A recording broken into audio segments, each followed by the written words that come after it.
25 years ago today, President Clinton signed into law the Family and Medical Leave Act. Since then, it's been used 100 million times. Even so, 40% of workers are still not covered.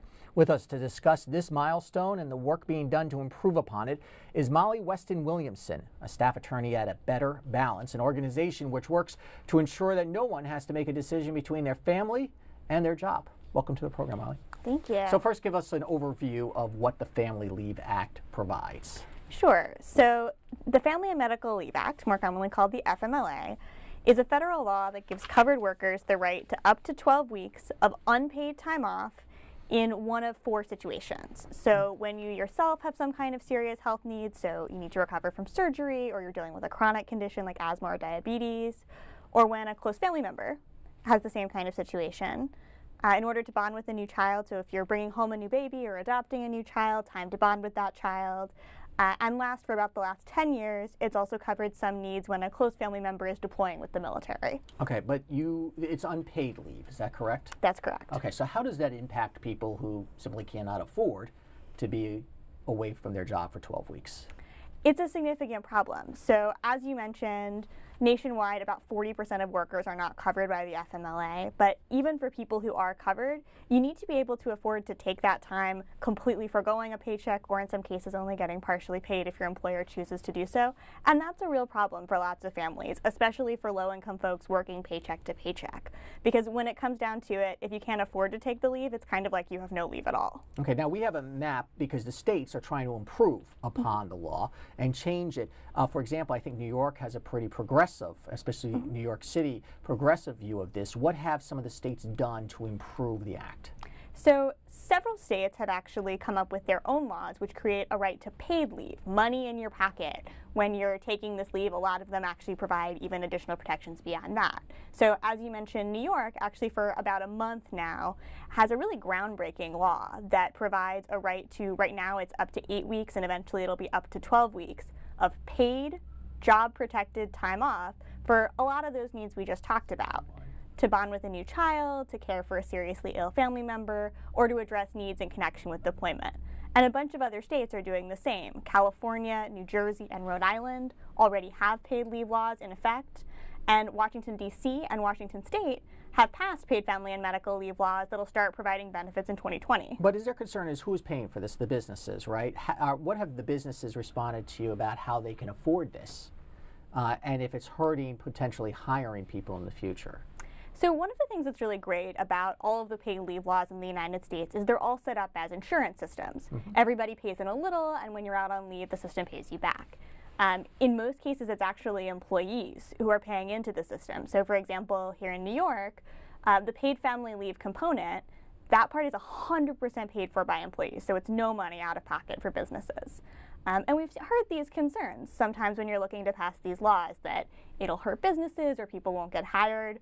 But when you look at studies out of states that have had these programs for the longest time, so for example, California's, which has been in effect since 2004, you find out that that's not really true. So when you survey business owners, you find that overwhelmingly, we're talking 85–90%, they say it's good or neutral for productivity and performance, it hasn't hurt hiring, all of that stuff. And I would say it provides the states maybe a competitive advantage in attracting workers. Absolutely, and I think part of the goal there is also really to level the playing field, because if you're a large technology corporation, if you're a Facebook or a Google, you can afford to pay for these benefits out of pocket. But if you're a little bodega or a restaurant, you're not going to be able to afford that. And if you're an up-and-coming company, you want to be able to compete for the best talent, and these insurance systems help you do that. There's mixed messages out of the Trump administration because you have the Trump administration attacking regulations that many people feel protect workers, and you have the president's daughter, Ivanka Trump, being very vocal about expanding family leave and family help acts. Where do you think this is going to fall out? I think that's the key question right now. We've seen the start of some kind of proposals, though it's a little hard to evaluate without the full details in front of you. And what we've seen has led to some concerns about whether, if there were a proposal put forward, would it really be comprehensive enough to meet everyone's needs? Would it happen in a way that would not harm women? And would there really be enough money to pay for the program? I think at this point what everyone's thinking is, we want to make sure that workers are protected in the rights they have now, and as we're building new rights, we really want to make sure that we're doing it right and not setting up a program that's not really going to do what it's supposed to do. You know, many times people look to what other countries are doing. Specifically in Europe, they have different views of the worker-employer relationship. Do you know what other countries are doing in regards to family leave acts? So in general, the United States lags pretty far behind in this area. According to the International Labor Organization, the United States is one of only 2 countries in the entire world that has no federal paid maternity leave benefit of any kind. It's the United States of America and Papua New Guinea. Everybody else has some kind of benefit. So we've got a lot of room to go in terms of catching up with our peers in other countries.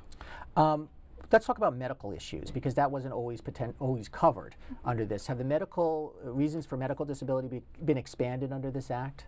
So since the Family and Medical Leave Act was passed in '93, it's always contained strong protections for when you have what's called a serious health condition, which is some kind of health need that either is going to require inpatient treatment or ongoing treatment or supervision. And that can be a lot of different things. That could be recovery from surgery, that could be dealing with an acute condition, that could be something like diabetes or asthma, and that's always been protected. But what it doesn't help you with is everyday regular illnesses. You get the flu, your kid gets pink eye, that kind of stuff. And that's an area where states and cities across the country have stepped up to really bridge the gaps by passing paid sick days laws, which are now in place in over 40 jurisdictions across the United States, including 9 states, which provide a right to paid time off for a couple of days a year when you or a member of your family is sick or injured or getting some kind of medical treatment. So what is next in Washington, D.C. that you want to see kind of happen here? So there's a great federal bill called the Family Act, which would provide paid benefits when you're taking all of those things covered by the FMLA. So your own health, a family member's health, bonding with a new child in connection with deployment. And that would be a really significant step forward. And bonding with a new child, it includes fathers, correct? That's exactly right. And that's somewhat new. So that's something where the United States has actually done a pretty good job, is in making sure that bonding leave is available to all kinds of parents. So moms and dads, adoptive and foster parents. The goal here is really that every kind of parent needs time to bond, not just parents who gave birth. When you look at the labor market, and I wonder if this changes when there's a high rate of unemployment, do you find that it's harder to enforce this law because people need the jobs? You may be entering a time with tighter labor markets, and so workers have a little bit more negotiating room. Should workers ask these questions when they take jobs? So yes, you should definitely ask these questions about what are your rights, what are employers' policies, which often are a lot better than the minimum required by law. I'll say when times get tough, it's harder. It's harder to stand up for yourself and your rights. It can be scarier to take the risk. All of the laws we've talked about today have strong protections against retaliation or punishment, but the fact that it's illegal doesn't mean it doesn't happen, so people have to think about that. You know, our previous guest talked about immigrants' rights, and I imagine in the immigrant community this is a big issue because there's often a lot of fear that goes into this. How is your organization maybe reaching out to those people as well? So we run a free and confidential legal hotline in English and Spanish, and one of the things that's really important to us is that we can and do advise workers regardless of their immigration status. And that's something that we're really proud to be able to do. But it certainly enters into people's thought process about how comfortable you are standing up for your rights, even though lots of laws apply regardless of citizenship or immigration status, like New York's paid leave law, like the FMLA. It's really just a question of comfort level and making sure that we inform people and arm them as well as they can with the information they need to make the choices that are right for them. I would think if big businesses want this and workers want this, it would be an easier path. So who's opposing this? So it's funny because when you look at polls, you see overwhelming numbers of people, including overwhelming numbers of Republicans, say in polls that they're in favor of a National Family and Medical Leave Act. And yet it's been a little bit of an uphill battle. You've seen some groups that my colleagues sometimes call organized business step up to oppose this, often with really trumped up claims about negative impacts on hiring or on productivity or really misleading claims about what these laws actually do. But I think we're really hitting a breakthrough moment. We're seeing unprecedented momentum in states and localities passing their own laws, and I think we're really looking forward to the future and building on that both at the state level and the national level. Molly Weston Williamson, thank you so much.